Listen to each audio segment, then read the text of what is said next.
আজি সোমবাৰ আজি নিফটি আৰু বেংক নিফটিয়ে কেনেকুৱা ধৰণৰ মুভমেণ্ট দিলে সেইখিনি এবাৰ চাই লওঁ আৰু লগতে কাইলৈ যিহেতু মঙ্গলবাৰ আৰু মঙ্গলবাৰৰ কাৰণে টিউজডে মঙ্গলবাৰৰ কাৰণে আমি বেংক নিফটি আৰু নিফটিত কেনেকুৱা ধৰণৰ প্লেনিং কৰিব পাৰোঁ যেহেতু আমি অপশ্যন বায়াৰ হয় চ' আমি অকণমান আগতীয়াকৈ আচলতে প্লেনিং কৰি থ'লে আমাৰ কাৰণে অলপ সুবিধা হয় চ' সেইখিনি এবাৰ আলোচনা কৰি লওঁ আহক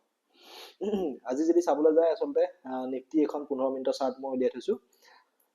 যথেষ্ট গেপ ডাউন অপেনিং হ'লেও আমাৰ মোটামুটি 24,200 যিটো লেভেল আছিলে সেই লেভেলটোৰ পৰা আচলতে ৰিকভাৰী ষ্টাৰ্ট কৰিছিলে প্ৰথমটো ৰিকভাৰী আচলতে 24,200 লেভেলটোৰ পৰাই আহিছিলে নিফটিত কিন্তু ই 24,300 ওপৰত আচলতে ব্ৰেক যদিও কৈছিলে 24,300 লেভেলটো কিন্তু ছাষ্টেইন নহ'লে মই সদায় কৈছোঁ যে যিহেতু এইবিলাক আমাৰ ইম্পৰ্টেণ্ট ছাপৰ্ট এৰিয়া আছিলে আগতে আপোনালোকে যদি আমাৰ পুৰণা ভিডিঅ' চাই আমি এইবিলাক ছাপৰ্ট এৰিয়া হিচাপে আমি আগৰ পৰাই বনাই ৰাখিছিলোঁ কিন্তু যেতিয়া কোনোবা এটা ডাঙৰ ছাপৰ্ট এৰিয়া ভাঙি পেলাই মাৰ্কেটখন তললৈ গুচি আহে আৰু তাৰপিছত যদি পুনৰ সেই এৰিয়াটো ওচৰলৈ তলৰ পৰা ওপৰলৈ যায় তেতিয়াহ'লে সি আকৌ ৰেজিষ্টেঞ্চ হিচাপে কাম কৰে চ' আজিও ঠিক সেইটোকে প্ৰমাণ কৰি পেলাই 24,300 লেভেলত প্ৰায় 10টা বজাৰ পৰা আচলতে চেলিং আহি গ'ল আৰু আহি শেষত তাক আচলতে এইটো যিটো এৰিয়া মোটামুটি 23,893 এই যিটো লাষ্ট ছাপৰ্ট আমি পাইছিলোঁ 23,893 লাষ্ট ছাপৰ্ট পাইছিলোঁ এডাল ডাঙৰ 15 মিনিটত এডাল ডাঙৰ হেমাৰ কেণ্ডেল আচলতে বনাইছিলে আৰু বনাই পেলাই এই গোটেই চেল অফটোক আচলতে বাধা দিছিলে এইটো এৰিয়াই ইয়াৰ পিছত আচলতে যদিও চেষ্টা কৰিছিলে 24,100 ওপৰত নিফটিয়ে ক্লজিং দিবলৈ কিন্তু সক্ষম নহ'লে তো 24,055 আমি লাষ্ট আমি ক্লজিং পালোঁ এতিয়া আজিৰ দিনটোত পজিটিভ যদি চাওঁ গোটেইটোতো ৰাতিপুৱা খোলা পাই আচলতে নিগেটিভে গ্ল'বেল মাৰ্কেটো নিগেটিভ আমাৰ মাৰ্কেটো নিগেটিভ কিন্তু শেষত যদি আমি এটা পজিটিভ চাবলৈ যাওঁ যে আজিৰ দিনটোত আমি পজিটিভ কি পালোঁ নিফটিত সেইটো এটাই যে 24,000 যিটো আমাৰ ৰাউণ্ড লেভেল আছিলে 24,000 যিটো ৰাউণ্ড লেভেল আচলতে নিফটি আজি ভাঙি তললৈ গুচি আহিছিলে কিন্তু সেই লেভেলটোৱে আচলতে আজি শেষত ছাপৰ্ট হিচাপে কাম কৰি সেই লেভেলটো নভঙাকৈ থাকি গ'ল তো আজিৰ দিনটোৰ কাৰণে পজিটিভ যদি চাবলৈ যায় তেতিয়াহ'লে 24,000 লেভেলটো যিহেতু নিফটি আজি ব্ৰেক নকৰিলে চ' সেইটোৱে আমাৰ কাৰণে এটা ডাঙৰ পজিটিভ চ' ইয়াৰ পৰা আমি আশা কৰিব পাৰোঁ যে 24,000 যিহেতু আমাৰ এটা ডাঙৰ ছাপৰ্ট আছিলে আগৰ পৰাই চ' সেই ছাপৰ্টটোৰ পৰা হয়তো বাউন্স লৈ পেলাই কাইলৈ পৰহিলে নিফটি পুনৰ ওপৰলৈ যাবলৈ চেষ্টাহে কৰিব পাৰে দেই সেইটো মই যাব বুলি কোৱা নাই এতিয়া কাইলৈ কাৰণে যদি প্লেন কৰিবলৈ হয় আমি কেনেকৈ প্লেন কৰিম চ' 5 মিনিটৰ কেণ্ডেলডাল 5 মিনিটৰ আমি চাৰ্টত আমি চাওঁ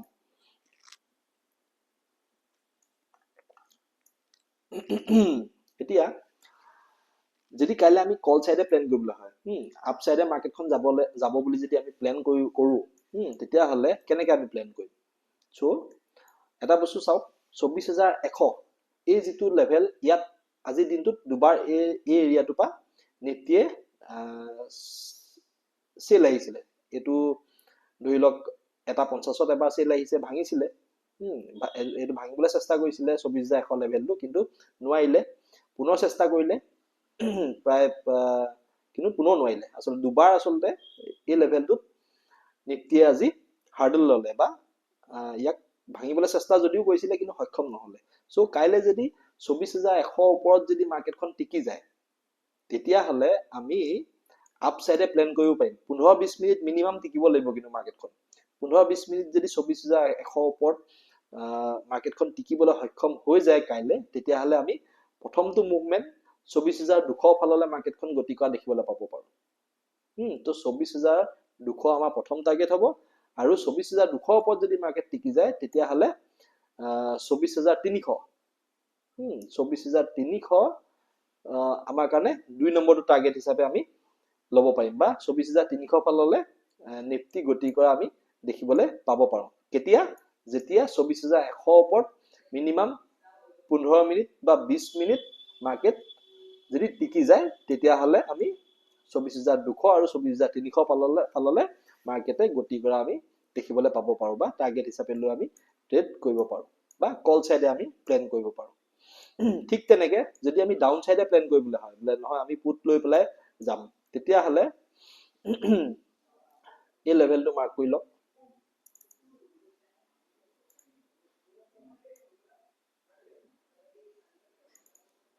এই লেভেলটো 24,000 এই লেভেলটো যেতিয়ালৈকে 24,000 ব্ৰেক নহয় তেতিয়ালৈকে আমি ডাউন সাইডে কোনো ধৰণৰ প্ল্যান নকৰো যদিহে 24,000 লেভেলটো কাইলে ব্ৰেক হৈ যায় তেতিয়াহলে আমি 24,850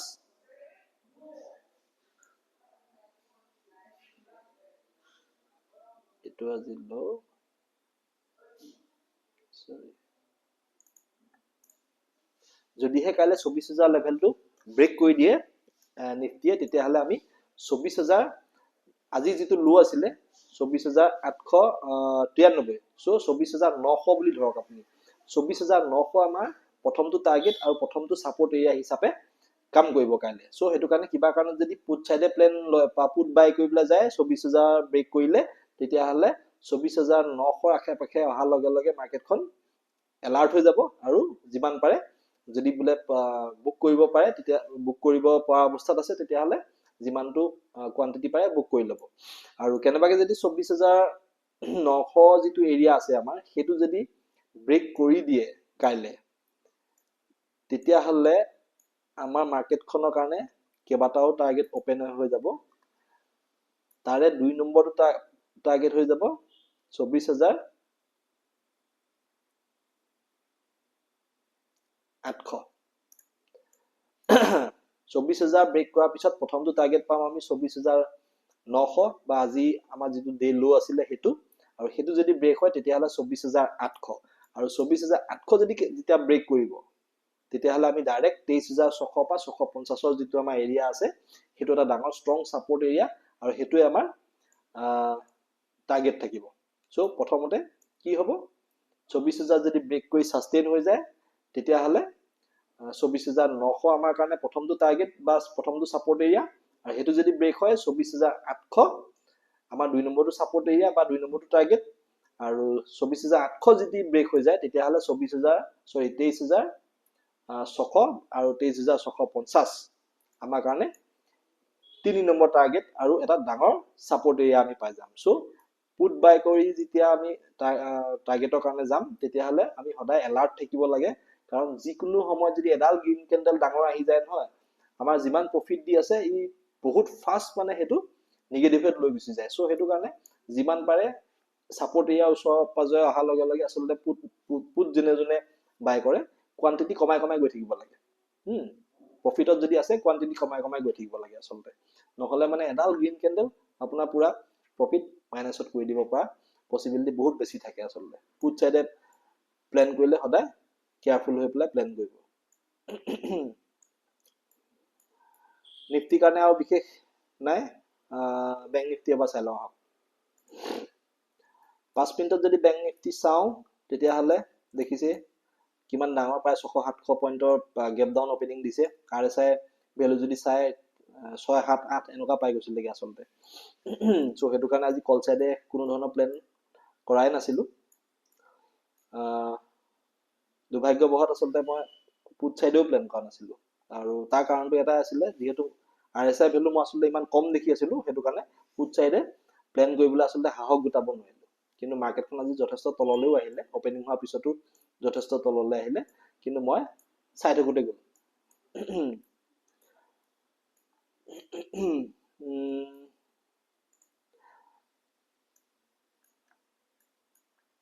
বেংক নিফটি কাৰণে আমি যিখিনি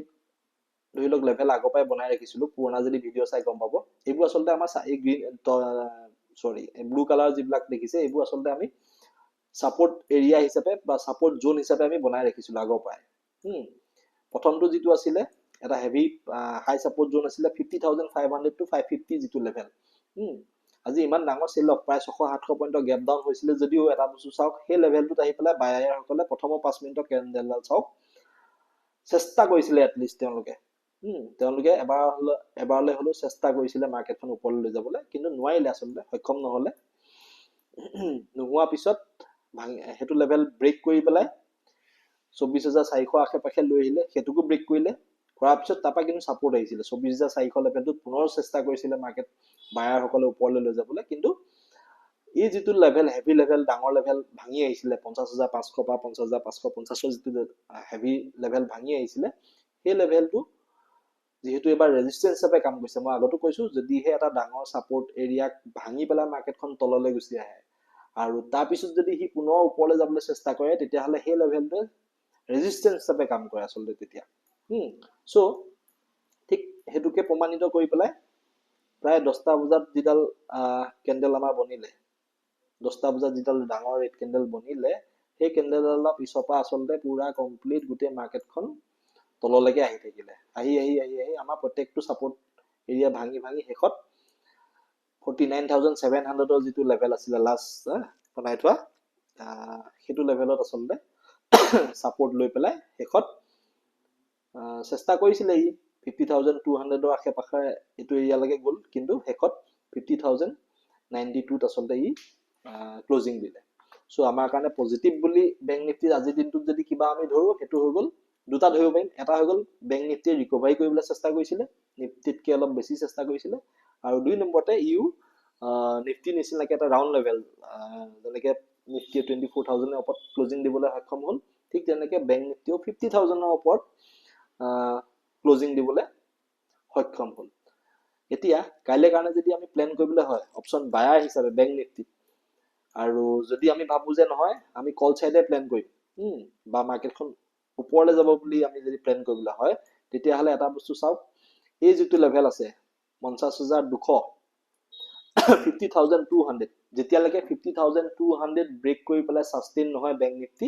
তেতিয়ালৈকে আমি কল সাইডে প্লেন কৰাটো বহুত বেছি ৰিস্কি হৈ যাব যদি 50,200 ওপৰত বেংক নিফটি সাস্টেইন হৈ যায় তেতিয়াহ'লে আমি 50,400 আৰু 50,500 ফালে বেংক নিফটি গতি কৰা দেখিবলৈ পাব পাৰো সো যদি আমি টাৰ্গেট হিচাপে লওঁ 50,400 আৰু 50,500 আমাৰ কাৰণে দুটা টাৰ্গেট ওপেন হ'ব যদিহে 50,200 ওপৰত বেংক নিফটি কাইলৈ 15-20 মিনিট মিনিমাম 15-20 মিনিট সাস্টেইন হৈ যায় আৰু হৈ যোৱাৰ পিছতো যে লগে এন্ট্ৰি ল'ব সেনেকুৱা নহয় 15-20 মিনিট সাস্টেইন যদি হৈ যায় তাৰপিছত তেনেকুৱা এটা কেন্ডেল ষ্টিক যদি আমি দেখো পজিটিভ বা বাইং সাইডৰ যদি আমি কেন্ডেল ষ্টিক এডাল দেখো তেতিয়াহ'লে আমি সেইডালৰ ওপৰত ওপৰ সাইডে বা আপ সাইডে আমি টাৰ্গেট দুটা টাৰ্গেট লৈ পেলাই আমি কল সাইডে প্লেন কৰিব পাৰো আৰু এই যিটো টাৰ্গেট বা বেংক নিফটি 50,400 বা 500 লেভেলৰ ফালে গতি কৰিব বুলি যে কৈছো বা টাৰ্গেট বুলি যে কৈছো এইটো কোনে নিজকে নিজে কিমান টাৰ্গেট ল'ব সেইটো তেওঁলোকৰ ওপৰত ডিপেন্ড কৰিব মোৰ কাৰণেতো 40 পইণ্টে বহুত মই 40 পইণ্টছৰ কাৰণে মই মাথা মাৰো গোটেই দিনটোত মই হয়তো তাৰ কাৰণে দুটাও ট্ৰেড ল'ব পাৰো 20-20 কে সো সেইটো মোৰ ট্ৰেডিং ষ্টাইল এতিয়া কোনোবাই হয়তো 100 200 300 500 এনেকুৱা টাৰ্গেট লৈ পেলাই যাব পাৰে সো তেওঁলোকৰ নিজৰ ট্ৰেডিং ষ্টাইলৰ ওপৰত কথা কিন্তু যিটো মাৰ্কেটৰ বা আমাৰ চাৰ্টখনে আচলতে কৈ আছে সেইটোহে মই কৈ আছো এতিয়া যদি ডাউন সাইডে প্লেন কৰো বা যদি আমি পুট লৈ পেলাই যদি প্লেন কৰিবলৈ হয় তেতিয়াহ'লে 49,950 যদি ব্ৰেক কৰি সাস্টেইন হৈ যায় বেংক নিফটি তেতিয়াহ'লে আমি 49,800 আৰু 49,700 এই দুটা টাৰ্গেটৰ কাৰণে আমি ডাউন সাইডে প্লেন কৰিব পাৰো আৰু যদি 49,700 কিবা কাৰণত ব্ৰেক কৰি দিয়ে কাইলৈ তেতিয়াহ'লে 49,500 ফালে বেংক নিফটি গতি কৰা আমি দেখিবলৈ পাম সো হেতু কাৰণে যদি পুট সাইডে প্লেন কৰে তেতিয়াহ'লে কোৱান্টিটি এনেকুৱাকে মেনেজ কৰিব যাতে মানে 49,800 আৰু 700 ওচৰত যাতে কোৱান্টিটি আপোনালোকে প্ৰফিট বুকিং কৰিব পৰাকে কোৱান্টিটি আপোনালোকৰ ওচৰত থাকে আৰু 49,700 এই এৰিয়াটো পোৱাৰ লগে হয়তো এনেকুৱা নহয় যে ভাঙি গুচি যাব হয়তো ইয়াত পুনৰবাৰ মানে ধৰি লওক বায়াৰসকলে চেষ্টা কৰিব পাৰে ইয়াক ওপৰলৈ লৈ যাবলৈ বা এনেকুৱা হ'ব পাৰে যে 800 আশে পাশে লৈ গ'ল বা 800 অলপ ব্ৰেক কৰিলে তাৰপিছত হয়তো আকৌ সেকেন্ড টাইম যদি ঘূৰি আহি 700 ব্ৰেক কৰি দিয়ে তেতিয়াহ'লে 500 ফালে ডাইৰেক্ট বেংক নিফটি অহা আমি দেখিবলৈ পাব পাৰোঁ সো সেইটো কাৰণে নিজৰ ট্ৰেডিং ষ্টাইলটোৰ ওপৰত বেছ কৰি পেলাই প্লেনটো নিজে কৰিব কেনেকৈ প্লেন কৰে সেইটো খালি আমি জাষ্ট চাৰ্টখনত আমি যিখিনি দেখিবলৈ পাইছো সেইখিনিহে আপোনালোকক ইয়াত বুজাই দিছো আৰু 49,500 তলত যদি বেংক নিফটি যায় তেতিয়াহ'লে